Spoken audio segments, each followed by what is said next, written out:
Hi, welcome to the second video in the family project.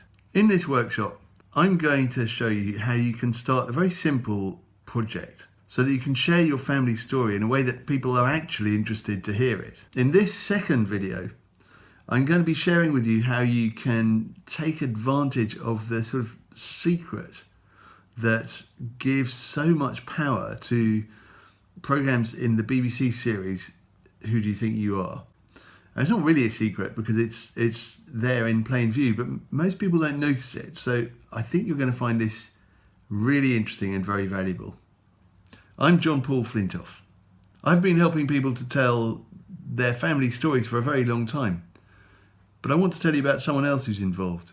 My wife, Harriet Green, has for 10 years edited a supplement in a national newspaper that was entirely devoted to families, and together we wrote a book about it. Now, you may be looking to write and publish a stunning family memoir, and I work with people who do that, but you may alternatively just be looking for a fun, fairly informal project to do with your family during the holidays. In each case, you're going to want to know how to do it in such a way that you actually get people interested. We'll be covering quite a lot of ground, so download the PDF below this video and take notes as you follow along. So on Who Do You Think You Are? You have people who you may or may not have heard of before. They're quite famous people, and they have an army of researchers and genealogists looking into their distant ancestors. Now in the UK, relatively recently, we've had episodes where people who are famously quite tough and hard, like newsreaders, like Jeremy Paxman is a very tough interviewer, had tears in his eyes when he found out stories about his relatives living in Glasgow. I think it was Glasgow. And J.K. Rowling, the author of the Harry Potter novels, found out something about one of her ancestors in the First World War, and she was very moved by that. And Amelia Fox, the actress, she found out something about one of her forebears having had a miscarriage, and she was very moved by that.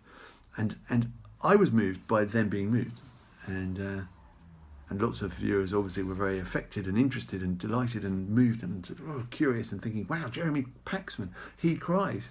Who would have thought? So I want to just draw your attention to what's important here. So if I could just be really cold-blooded and seemingly a bit unkind for a moment, there is no good reason why I should care that someone who died a long time ago, who lived in Glasgow, had a hard life. There's no good reason why I should care that someone in the First World War killed some Germans, which is what happened to J.K. Rowling's forebears. Like, why should I care? Lots of people killed Germans in the First World War. It was a thing. It's very regrettable, but why should I care? And why should I care that a woman a long time ago had a miscarriage? Really trying to be very dispassionate about it, there's no reason why I should care, but here's why I care. I care because I watch Paxman find out and he is moved, and I watch him and therefore I'm moved. I watch J.K. Rowling find out about her ancestor having to kill Germans or killing Germans, and she's moved, and so I see her and I'm moved. I watch Amelia Fox find out about her forebear and the miscarriage, and I think when she'd made her program, she was pregnant, so there's an extra kind of, oh, that's really a tough thing to have to hear. And I see her learning it, and the cameras are on her, and it's being recorded, so I'm moved. So the content itself, the fact of the miscarriage or the shooting Germans or the hard life in Glasgow, not very interesting. What makes it interesting is someone else being moved by it and reflecting on it. So then I want to watch. Now, you may be wondering, how on earth are you going to make any kind of recording of your relatives being moved by something? And I don't recommend that you tell them that that's what you want to do, because it'll be quite intimidating and probably freak them out. We confronted that problem 2 years ago when we wrote the book that I mentioned to you in the previous video, The Family Project. And the book is full of very small, simple, unthreatening exercises that anybody can do, and they don't take a very long time, in order to start people talking about the things that matter. Now, I'm going to show you in a second the promotional film that we made as a family when the book came out. And I'm not showing you this so that you rush off and buy the book. You can do that if you like, you don't have to. I'm showing it to you because it is itself an example of a family project. There were the three of us sitting on the floor with a script, recording into my phone, and then creating visuals to go with the words. So while you're watching this, I want you to think about how you could do something similar. I'm Harriet Green. And I'm John Paul Flintoff. And I'm Nancy. And this is the Family Project.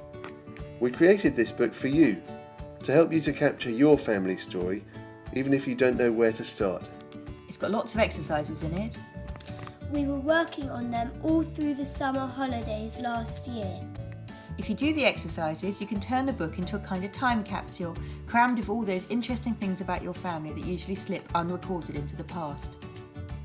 Recently, I had the opportunity to demonstrate one of those small exercises on BBC Radio 4's flagship programme Saturday Live. I'm going to tell you about something very similar that I did more recently on a residential writers' retreat.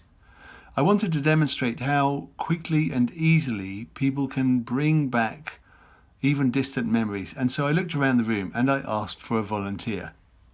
And one brave woman agreed to show me around the room where she slept when she was a little girl. I asked her to ignore everyone else and just walk me around the room as if we were back in there. She pointed to the fireplace and said, "Don't touch."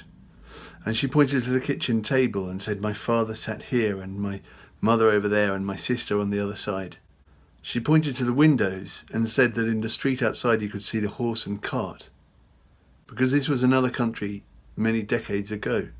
At the bookshelf, I asked her to take down a book, an imaginary book, and she took one down, and I asked her to open it, and she opened it, and I said, "What does it say inside?" And she immediately said, "It's Hungarian poetry." And I said, "Can you read it?" And she said, "No, only my father read the poetry."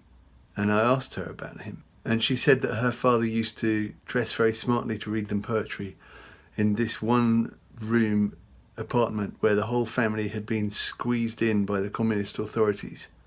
He wore a bow tie, she said, not like most people. He was very respectable. I can tell you that the people watching were powerfully moved by the way that she talked about her father. Her feelings shone right through. And it was those feelings that made it interesting, because otherwise, who cares where she slept when she was a little girl? Now, you may be listening to this and thinking, "Oh dear, I don't want to share my feelings. That would make me feel really awkward." But if you don't share them at some level, then I'm afraid that people may well find your family stories a little bit boring. It's just the way that human beings are wired. We like stories in which people are moved. But to be perfectly clear, talking about your feelings doesn't have to be dark or upsetting.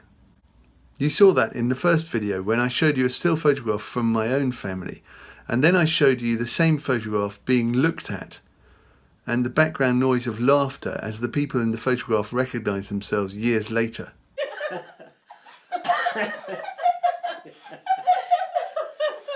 So this kind of effect can be achieved very quickly and very easily, but it won't happen by itself, and you can't do this alone. You have to embark on some kind of shared family project with your relatives. So we've covered quite a lot of ground, and I don't want to overwhelm you, so I'm going to stop the teaching there. But I want to give you a word of warning. Many people ask me questions about how to have a conversation with family members that might bring up a lot of strong feelings. In fact, that can be so worrying that many people don't even start at all. And that's terrible, because they really regret it afterwards. This is the writer and adventurer Joe Simpson. You may have read his book Touching the Void or seen the very successful film that was made out of it. Joe's father was in Burma in the Second World War, and for many years Joe planned to speak to his father about his pretty horrific experiences out there. But as Joe told me, he just couldn't quite bring himself to ask. And it was only after his father had died that Joe went to Burma and investigated the places that his father had been to, using his father's maps and books. And he told me afterwards it was a source of great regret that he had not done this while his father was alive. As a rough version of what you could do for your own family project, I've illustrated my interview with Joe, and you can download it free on this page. In the next video, I'm going to show you how to have those conversations in such a way that everyone is happy afterwards. And if you're very lucky, you might even get some kind of glimpse of Harriet, who I keep mentioning, but you haven't seen yet, have you? So tell me now, what's one action that you're going to take as a result of what you've learned so far? leave me a comment in the box down below telling me one thing that you're going to do to get started on your own family project. I read all the comments and I love to hear what you're going to get up to. And next time I'll share with you my ideas and a detailed plan for how you can have those conversations with family members, and there will be a downloadable guide, and I'm sure you're going to love it. I really enjoyed sharing this with you, and I hope that if you've enjoyed it, you will share it with other people too, because the more people do this, the better. So go ahead, leave me a comment down below. Till next time, bye.